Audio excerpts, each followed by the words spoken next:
कहानी की शुरुआत होती है उस पल से जब कुछ लोग डंकी लगाकर दूसरे मुल्क जाने की कोशिश करते हैं, लेकिन उन्हें जरा भी अंदाजा नहीं होता कि आगे उनका सामना सीधा जिंदगी और मौत से होने वाला है। क्या ये लोग जिंदा बच पाएंगे?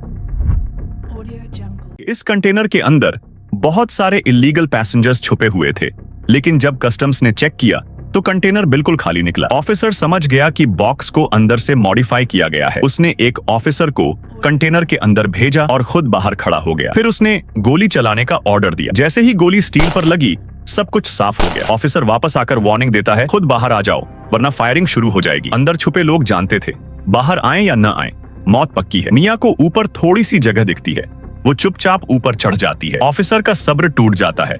वो ऑर्डर देने ही वाला होता है कि अचानक आयरन गेट खुल जाता है। बिना सोचे समझे ऑफिसर एक लड़की को गोली मार देता है। फिर फायरिंग का ऑर्डर मिल जाता है। गोलियां स्टील के आर पार जाती हैं और सब लोग एक पल में मार दिए जाते हैं। मिया दोनों हाथ मुंह पर रख लेती है ताकि जरा सी भी आवाज न निकले। आखिर में एक बच्चा जो जिंदा बचा था वो भी गोली से नहीं बच पाता। पुलिस के जाने के बाद मिया कांपते हुए फोन निकालती है और अपने हस्बैंड को वॉइस मैसेज भेजती है, जल्दी कहीं छुप जाओ वरना तुम्हें भी गोली मार देंगे। असल में शुरुआत में मिया और उसका हस्बैंड एक ही कंटेनर में थे, लेकिन रास्ते में कंटेनर का दरवाजा खुल गया और भी लोग अंदर घुस आए। माया के हस्बैंड निक को दूसरे कंटेनर में भेज दिया गया। इस तरह दोनों हमेशा के लिए अलग हो गए। अब कंटेनर में सिर्फ माया बची थी और यहीं से उसकी जिंदगी का सबसे भयानक सफर शुरू होता है। उसे नहीं पता उसका हस्बैंड जिंदा है या नहीं। वो सब कुछ किस्मत पर छोड़ देती है, लेकिन उसी रात भयानक तूफान आ जाता है। शिप जोर जोर से हिलने लगता है। कैप्टन मजबूरी में कुछ कंटेनर्स समुद्र में फेंकने का ऑर्डर देता है। माया का कंटेनर भी समुद्र में गिर जाता है। सुबह जब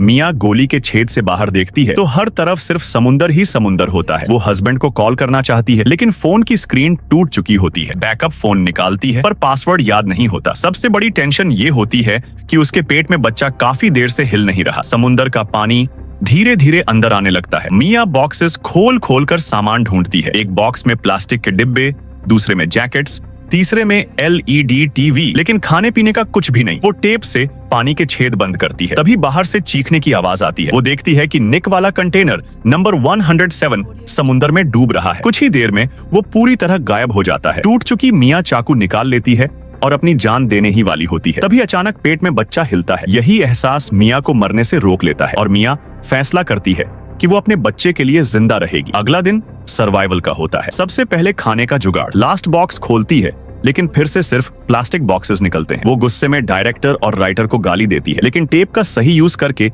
लीकेज कंट्रोल कर लेती है। उसके बैग में थोड़ा सा ब्रेड, 2 बॉटल्स पानी और कुछ टूल्स मिल जाते हैं। तभी अचानक फोन रिंग होता है। कॉल निक का होता है। निक जिंदा होता है। वो बताता है कि वो कंटेनर से बचकर निकल गया है और शहर में छुपा हुआ है। वो वादा करता है कि वो मिया को बचाने आएगा, लेकिन मुश्किलें यहीं खत्म नहीं होती। मिया का पेन शुरू हो जाता है। रात को फिर से तूफान आ जाता है। इसी बीच निक कॉल करता है, लेकिन मिया के हाथ से फोन पानी में गिर जाता है। तीसरे दिन मिया अकेली समुद्र के बीच बच्चे को जन्म देती है। बेबी उसके लिए नई उम्मीद बन जाता है, लेकिन एक नई प्रॉब्लम आ जाती है। उसे खाना चाहिए, तभी दूध बनेगा। वो ड्रिल से कंटेनर तोड़ना शुरू करती है। दिन गुजरते जाते हैं। ब्रेड का आखिरी टुकड़ा भी खत्म हो जाता है। तभी अचानक बारिश होती है। अब पीने का पानी काफी मिल जाता है। आखिरकार वो कंटेनर में छेद बना लेती है और जब धूप की एक किरण उसके चेहरे पर पड़ती है तो मिया खुशी से रोने लगती है। वो बाहर निकलकर देखती है, हर तरफ समुद्र, लेकिन गोद में बच्चा होने की वजह से वो हार नहीं मानती। वो बेबी के कपड़े पानी में डालती है ताकि मछलियां पास आएं। मिया मछलियां पकड़ने की हर मुमकिन कोशिश करती है, लेकिन नाकाम रहती है। एक दिन काफी कोशिश के बाद वो मछली पकड़ने में कामयाब हो जाती है और कच्ची ही खा लेती है। कुछ दिन बाद निक का फिर से कॉल आता है। वो बताता है कि रेस्क्यू के चक्कर में